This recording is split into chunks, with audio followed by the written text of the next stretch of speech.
उप मुख्यमंत्री अजित पवार ने कहा, जब हम महाविकास अघाड़ी में थे तो हमारा ध्यान इस बात पर था कि गठबंधन स्थानीय स्वशासन संस्थाओं में सक्रिय बना रहे। अब हम जब महायुति में हैं, अपेक्षा करते हैं कि यह विभिन्न स्थानीय शासन संस्थानों में भी प्रभावी ढंग से कार्य करें। आखिरकार जनता का वोट सबसे महत्वपूर्ण होता है। जो लोग 1992 से 1917 तक मेरे नेतृत्व में काम करते रहे, जिनमें मेयर, उप मेयर, विधानसभा नेता, स्थायी समिति अध्यक्ष और पीसीएसपी अध्यक्ष शामिल, उन्होंने अपनी जिम्मेदारियों को निष्ठा से निभाया।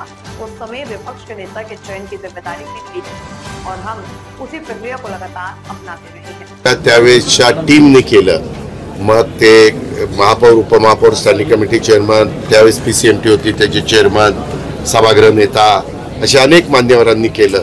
त्यावेळेस तर बरेच वर्ष विरोधी पक्ष नेता कोण असावा ते पण मीच ठरवायचो आणि त्या पद्धतीने आम्ही करायचो, अर्थात त्यांना विश्वासात घेऊन, कारण लोकशाही आहे। त्या वातावरणात आम्ही कधी असं टोकाचं हे केलं नाही, कारण विरोधी पक्षाचा नगरसेवक असला तरी तो त्या भागाचं प्रतिनिधित्व करतो, तिथलेही प्रश्न सुटले पाहिजे, त्याचा पण सर्वांगीण विकास झाला पाहिजे आणि तो करण्याचा मनापासूनचा मी आणि माझ्या टीमने प्रयत्न केला। मामा आस्केटचं पाणी मंजूर केलं, आपलं पावनाचं बंद पाईपलाईनचं पण त्याच्यात किती राजकारण झालं तुम्ही बघितलं, पण स्वच्छ चांगलं पाणी मिळावं।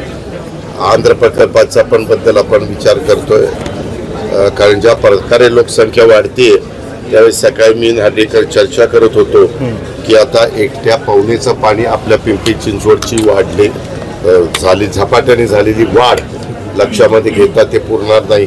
पुढं आपल्याला टाटाच्या पण काही धरणातलं पाणी घ्यावं लागेल। मध्ये टाटाचे चंद्रशेखरजी हे मला भेटलेले होते, त्यावेळेस त्यांना पण मी विनंती केली किंवा इथं आम्हाला तुमची मदत लागणार आहे।